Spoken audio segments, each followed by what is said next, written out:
وين ولاد حزبي لسان وجه تمثالي تنهبي وين مسارات يومي لغني سابوني سلام طعنا هبلي كبرات تخاتلت ميديا وين فصامتات زسمون جميرلو فلما ارستاتهم فتاوي يخون صلاقي كفلطو زغبا زقرس مريت يخون زطف حزب يلن يلوم ابو ومبر ودبنا حوحات الدكتور دبرصيون ገብረ ሚካኤል لوالونتنا نموحسن هلواتنا نمقلصالن حدنتنا سطيمنا كنقالس يغبا كتبل ودبنا حزبا ويانا حرنت تግራይ مغلጽ ውጽያም ሕገ መንግስታዊ ግዛአትና ነሞሐስ አድላይ ዘበለ መስዋዕት ነመኽፋል ድልዋቲና ክብሉ ሰራዊት ትግራይ ግንባር ሰሜን ምብራቅ ገሊጾም መንግስቲ ኢትዮጵያ አብልዕሊ ሉዓላዊ ግዛአት ትግራይ ዘአወጆ ሓደገኛ ውሳነ መቀጸልታ ከካይዶ ጸነሐ ጸንተት ህዝብ ትግራይ ምዃኑ ተገሊጹ ክብራት ተኸታተልቲ ሚድያ ወይን ድሕርዛ መሰጋገሪት ዜማ ዝርዝሮም ክነስዕቢና ሓቢርኩም ናጽንሑም ወይን ወላድ ህዝቢ ልሳን ውድ ተምሳሌ ተንህቢ وين مسارات يومي لغني سابوني فتاوي يخون صلاقي كفلطو زغبا زقرس مريت يخون زطف حزب يلن يلوم ابو ومبر ودبنا حوحات الدكتور دبرصيون ገብረ ሚካኤል دكتور دبرصيون نزبلو ببيت مخر فيدريشن توسينو ببورد مرصا ኢትዮጵያ زوص مغلصي نمقوام اب ከተማ መቀለ ንዝተረኸቡ ነበርቲዩም ከይ መግለጽ ቦርድ መረጻ ኢትዮጵያ ህዝብታት ትግራይን አምሐራን እና ተዳመዩ ንኽነብሩን ህዝብ ትግራይ ተንበርክ ይሆክነብር ዘዓለመ ይዝበሉ ዶክተር ደብረጽዮን ብልሂቅ አምሐራ ግና ሰማዕ እዝኒ አይረኸበን ኢሎም መንግስቲ ኢትዮጵያ ትዕግስቲ ስትራቴጂክ አቅምታት ትግራይ ከም ፍርሕን ተሰዓራይነትን ቆጺሩ ብሔራዊ ዕብለላ በመኪያድን ጂኦግራፊን ዲሞግራፊን በመቅያር ብሔራዊ ክብር ትግራይ ይትንክፍ ከም ዘሎ ሓቢሮም ህዝብ ትግራይ እዚ ኩሉ ተዋደደ ሽርሕን በደልና ተፈጸሞ بتعجزتي نسلم فتح زمن السنزلون واقع خويناتن سلام دعوة سلفلتي إذا ما لدكن كان نزل الناس أنتن مربطنا نأورارسون سويلو فكدي مالت يكونن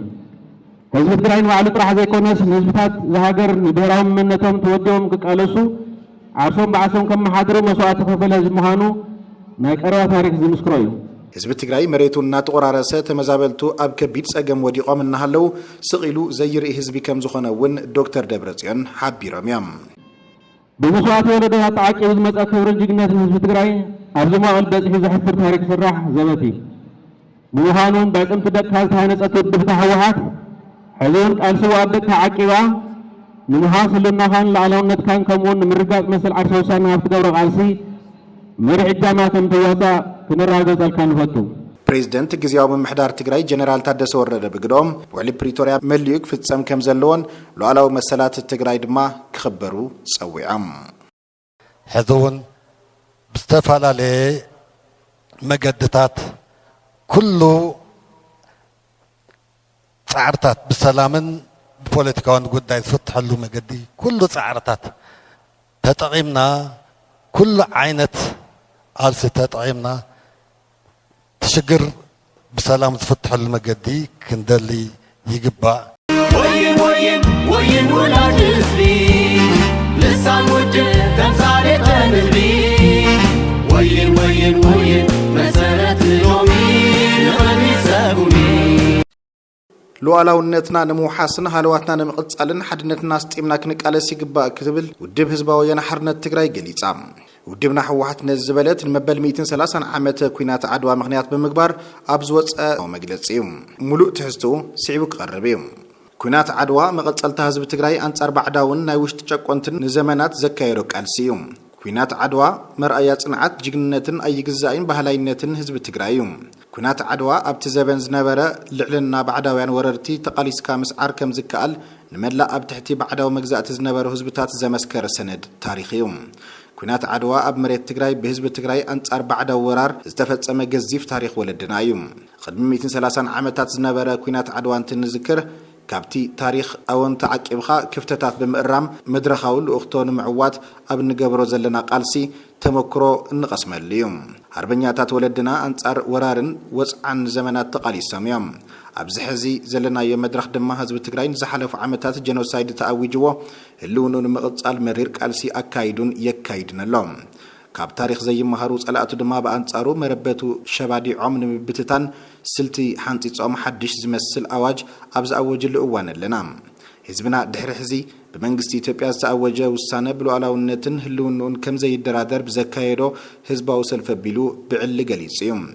ኣብቲ ምልአተ ህዝብና ዝተሳተፈሉ ሰልፍ ተቃውሞ ህዝብና ሕዝውን ባህጉን እምነቱን ሰላም ምዃኑ ካብ ዝሓሊፉ መረበቱን ምቅርማት ዝግበር ምንቅስቃስ ግን ሕድሪ ወለዶ ጽኒዑ ብጽንዓት ከም ዝቃለስ ንፈታውን ጸላእን ግልጽ መልእኽቲ ኣሕሊፉሎም መበል 130 ዓመት ኩናት ዓድዋ እንትንዝክር እምባር በብእዋኑ ዘጋጥሙ ፈተናታት በዲህና ኣብ ዘለናዮ መዋዕል ክንበጽሕ ዝኽእለና ብጽንዓት ንሓድነትን ስለ ዝተቃለስና ምዃኑ ምርዳእ የድሊ ሓድነትና ብምዝራግ ዓቕሚ ክንስእን ብምግባር ከም ህዝቢ ክንበታተንን መረበትና ክቆራረስን ዝግበሩ ዘለዉ ፍርታት ኣካል ተብልዕሊና ዝተኣወጀ ጀኖሳይድ ምዃኑ ኣለሊና ሉዓላውነትና ንምውሓስን ሃልዋትና ንምቕጻልን ሓድነትና ስጢምና ክንቃለስ ከም ዝግባእ በዘጋጣሚ ክነዘኻኽር ንፈቱ ብሔራዊ ሓድነት ንሉዓላውነትና ክብሪ ሞገስን ንስዋዕትና ህዝባዊ ወያነ ሓርነት ትግራይ ወይን ወላድ ህዝቢ ልሳን ውድብ ተምሳሌተ ንህቢ ወይን መሰረት ሎሚ ንቕድሚት ሰጉሚ መንግስቲ ኢትዮጵያ ኣብ ልዕሊ ሉዓላዊ ግዝኣት ትግራይ ዝኣወጆ ሓደገኛ ውሳነ መቐጸልታ ከካይዶ ዝጸንሐ ጽንተት ህዝቢ ትግራይ ምዃኑ ተገሊጹ ዋና ማሕዳር ዞባ ደቡብ ትግራይ ኣይተ ዝናቡ ገብረ መድህን ምስ ሚድያ ወይና ብዝነበሮም ጻንሒት መንግስቲ ኢትዮጵያ ብስም መረጻ ኣብ ትግራይ ዳግም ጽንተታዊ ኩናት ንምውላዕ ህዝብታት ትግራይን ኣምሓራን ንምጉናጽ ዓሊሙ ብቤት ምኽሪ ፌደሬሽንን ቦርድ መረጻ ኢትዮጵያን ኣብ ልዕሊ ግዝኣት ትግራይ ዝኣወጆ ሓደገኛ ውሳነ ምዃኑ ኣብሪሆም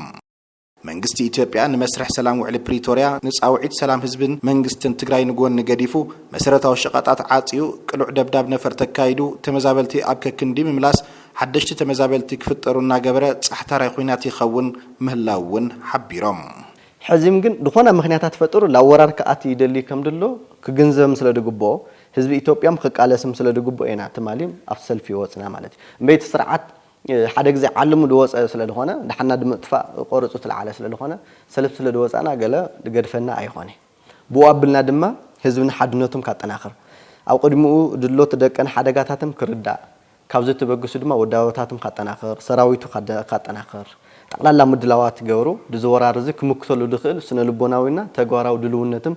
ካረጋግጽ ዓላማ ብምግባር ኢና ትናትማሊ ሰልፍ አካይድናዮ ከንቲባ ከተማ አላማጣ ተገዳላይ ሞገስ ሽፈራው ብግዶም ከተማ አላማጣ ካብ ዝጸንሐ ኮማንድ ፖስት ወጽያ ናብ ስሩዕ ምንቅስቃስ ኣብ ምእታው ከምትርከብ ብምሕባር ውሳነ ቦርድ መረጻ ብህልውናና ዝመጽእ ሓደጋ ምዃኑ ሓቢሮም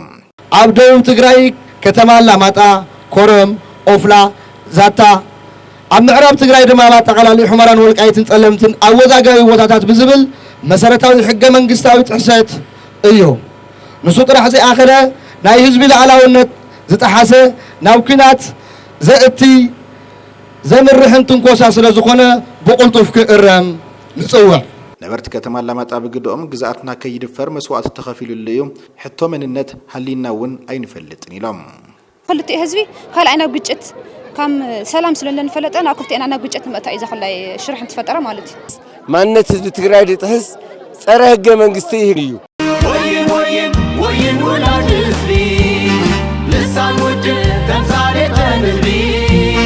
ወይን መሰረት ሎሚ ንቕድሚት ሰጉሚ ሕገ መንግስታዊ ግዝኣትና ንምውሓስ ኣድላይ ዘበለ መስዋዕት ንምኽፋል ድልዋትና ክብሉ ሰራዊት ትግራይ ግንባር ሰሜን ምብራቕ ገሊጾም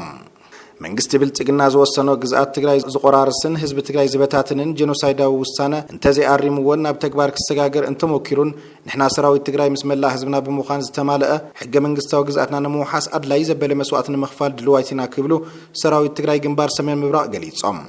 ሰራዊት ትግራይ ግንባር ሰሜን ምብራቕ እዚ ዝገለጹ ሰራዊት ትግራይ ላዕለዎትን ማእኸለዎትን ኣመራርሓ ግንባር ሰሜን ምብራቕ ንዝሓለፉ 3 መዓልታት እንተልእኾ ህልው ኩነታት ዓለማዊ ዞባውን ውሽጣዊ ኩነታትን ምስ ተልእኾኦም ብምትእስሳር ብዕምቆት ኣብ ዝትይሉ እዋን በዓል 9 ነጥብታት ኣብ ዘብጽዎ እዋናዊ መግለጺ እዩ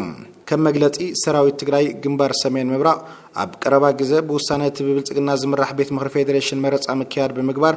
ቦርድ መረጻ ዘውጽኦ ንሑመራ ዓድረመጽ ኮረም ኦፍላ ጸለምትን ራያና አላማጣን ዘሎ ህዝቢ ትግራይ بفصم حرانن زسمعو تقاومون لوعلاونتن مخبار زرعيو بهراو حدነት አጥቢቅና ብምድጋፍ ብጽንዓት ንቃለሲና ኢሎም ካብ መረበቱ ዝተመዛበለ ህዝብና ውሕስኑ ተሐልዩ ናብ መረበቱ ንምምላስ ግዛታው ሓድነት ትግራይ ንኽረጋገጽን ካብ ዝተሰለፍናሎም ቀንዲ ዕላማታት ሓደ ስለ ዝኾነ ተግባራውነቱ ኩሉ ካባና ትጽዊት ዝግበር ከም ንፍጽም ቃልናቱ ዝብሉን ካልኦትን መግለጽታት አውጽዮም እዮም ክብራት ተኸታተልቲ ሚዲያ ወይን ንሎም ሰሙን ዝሓዝናዮም ፍጻመታት ዝሰሙን እዞም ሰማዕኹሞም ይመስሉ ነይሮም ኣብ ቀጻሊ ሰሙን በተመሳሳሊ ሰዓት ክንራኸብ ኢና ክሳብ ሽዑ ሰላም ወይን ወይን ወይን ወላ